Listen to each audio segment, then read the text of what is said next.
अभी की ये बड़ी खबर, जयपुर ग्रामीण के भाजपा के राव राजेंद्र चुनाव जीत गए। अभी हमने अपने सहयोगी से बात की थी। कांग्रेस ने अब आपत्ति जताई है क्योंकि 1500 से करीब मतों से राव राजेंद्र ने अपनी जीत हासिल की है। अपने प्रतिद्वंदी कांग्रेस के अनिल चोपड़ा युवा चेहरा है, उनको हराया है और लंबी जद्दोजहद के बाद, वाद विवाद के बाद, जिसकी वजह से कई सारा सुरक्षा को लेकर के खास व्यवस्थाएं की गई थी, लेकिन अब ये डिक्लेरेशन हुआ है।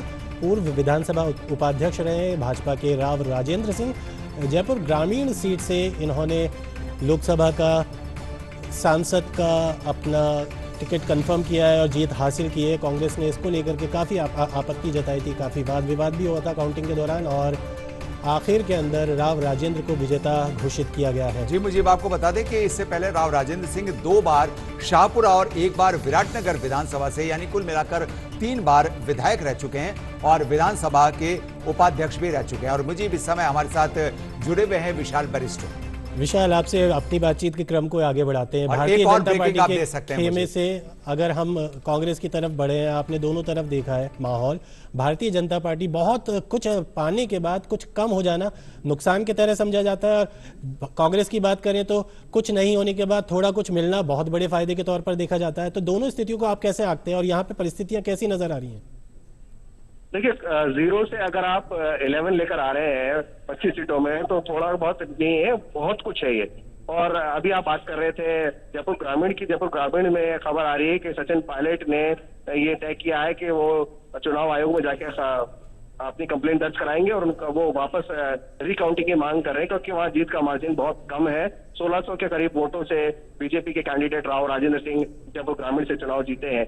जब हम बीजेपी की बात करते हैं तो बीजेपी जहां 25 सीटों पर उनका निशाना था, 25 में से आप 14 सीटें जीत हासिल कर रहे हैं और वो भी विधानसभा चुनाव जीतने के बाद, तो एक बड़ा सवालिया निशान मुख्यमंत्री भजन लाल के ऊपर भी लग जाता है कि उनके नेतृत्व में ये चुनाव पहला चुनाव था जो कांग्रेस जीत गई है। इससे पहले भी सुरेंद्र पाल सिंह टीटी हार गए थे बीजेपी जब विधानसभा चुनाव जीती गंगानगर से। तो ये एक बहुत अच्छे संकेत नहीं है बीजेपी के लिए। और मैं राजस्थान की बात नहीं कर रहा हूं, मैं पूरे देश के अंदर ट्रैवल किया अलग अलग जगह, तो मुझे एक वेव जो थी वो देखने को नहीं मिली और एक उदासीनता दिखी बीजेपी के जो कोर काडर है, जो कार्यकर्ता है बीजेपी का, वो उदासीन दिखा। और उसकी नाराजगी इस बात से थी कि आपने जो वॉशिंग मशीन बना दिया है, बाहर से लोगों को लाके लड़ाया जा रहा है। बांसवाड़ा में भी हमने देखा किस तरह से महेंद्रजीत सिंह मालवीय को लड़ाया गया बीजेपी के टिकट पर, जो कांग्रेस के लंबे और वो हार गए और वो हार भी गए।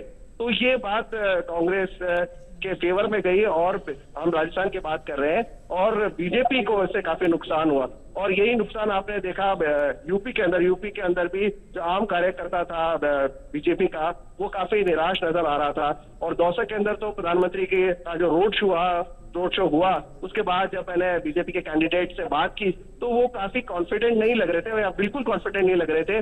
और मुरारी लाल मीणा जो थे वो शुरू से कॉन्फिडेंट लग रहे थे। अगर प्राइम मिनिस्टर को आपके लिए रोड शो करना पड़ रहा है दौसा में और फिर भी आप चुनाव हार रहे हैं, तो इसका मतलब साफ है कि आपको पहले से पता है कि मतदाता आपके साथ नहीं है। और इसकी वजह एक बहुत बड़ी ये है कि जो संघ था, जो इसका पूरा सपोर्ट बीजेपी को मिलता है हमेशा, वो खुलकर बीजेपी के साथ इस बार नजर नहीं आया। पन्ना प्रमुख तक आपने अपॉइंटमेंट किए थे, जबकि अगर कांग्रेस की बात करें तो उसका तो कोई संगठन है ही नहीं। राजस्थान में भी उसका संगठन नहीं है और दूसरे प्रदेशों में भी उसका संगठन नहीं है। तो ये कहना कि एक रेफरेंडम है ये कांग्रेस के फेवर में, ये तो बिल्कुल सही नहीं होगा। लेकिन इतना जरूर है कि जो बीजेपी का काडर था वो अपनी ही पार्टी से खफा नजर आया।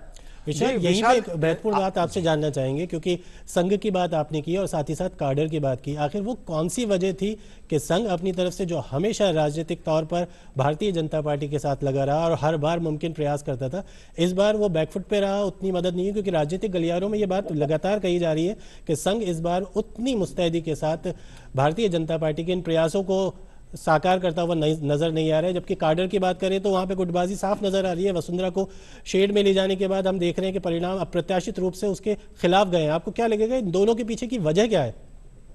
देखिए, आप अगर आप कंपैरिजन करें, 2 स्टेट है आपके सामने, राजस्थान और बीजेपी। राजस्थान और माफ कीजिए मध्य प्रदेश।